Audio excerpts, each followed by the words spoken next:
Jardine says the death of Brian Wilson was not expected and that, when he last saw Wilson in May, he believed his fellow Beach Boy was recovering from some of the many health setbacks he'd suffered. Although resuming any substantial concert appearances was out of the question for Wilson after their last tour together came to an abrupt halt in 2022, Jardine had harbored a hope that, when he hits the road this summer, fronting Wilson's longtime road band, there was a chance his friend of 65 years might be able to come up on stage. But the architect of the Beach Boys sound was reported on Wednesday to have died at age 82. "I saw Brian about a month ago, and he looked like he was on the mend," Jardine told Variety on Thursday. "We were in the living room just chatting as he was having a blood oxygen test. He had a nurse there and she said, 'Well, things are looking good,' so I was not too concerned.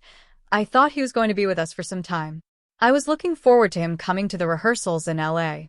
And I ordered a piano to be there for him, in case Wilson should be able to show up for a guest appearance and take his familiar seat behind the keyboard, regardless of whether he could perform. So it'll be an empty seat, I guess," Jardine said. Jardine was taken aback, in a pleasant way, by something Wilson blurted out when he first arrived at his home a month ago. "I was on my way out of LA, and I stopped by to say hello.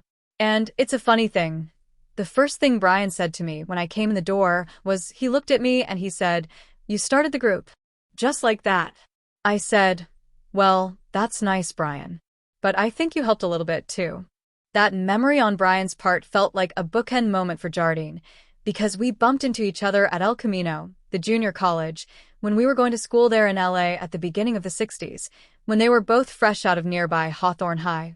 And I said, "Hey, Brian, we gotta start a group," about the same language, almost the same words as Wilson uttered in their last visit. And I thought, wow, that's interesting, and we had a good laugh about that.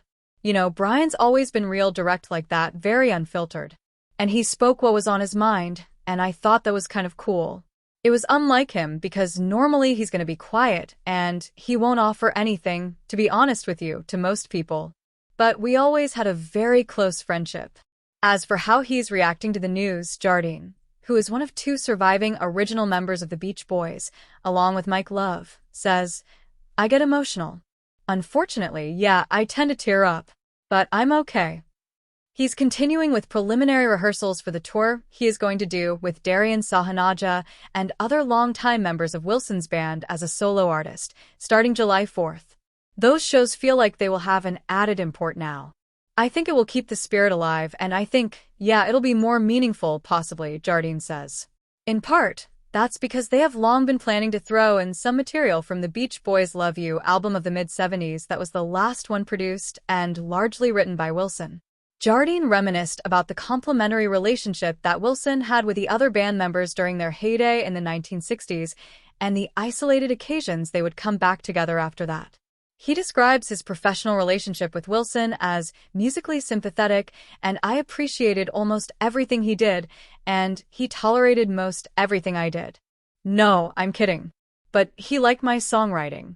Through experience, he was a great teacher, and all of us learned how to write original material because of him, original material, as we watched him at work. And he was a wonderful vocal coach. He knew how to deliver a vocal and translate the kind of sounds that he heard in his head. We were equally beneficial to each other in that regard, because without us, he wouldn't have had anyone to interpret the music. So it's a great marriage, and I felt very included in the family. It was 3 brothers, Brian, Carl, and Dennis Wilson, and a cousin, Love, and then they accepted me as an equal, which was a wonderful feeling. We just always had that feeling of belonging. Musically, we worked very hard at our craft. We were the engine, and he was a starter, clicking it off with all that great music that then we delivered.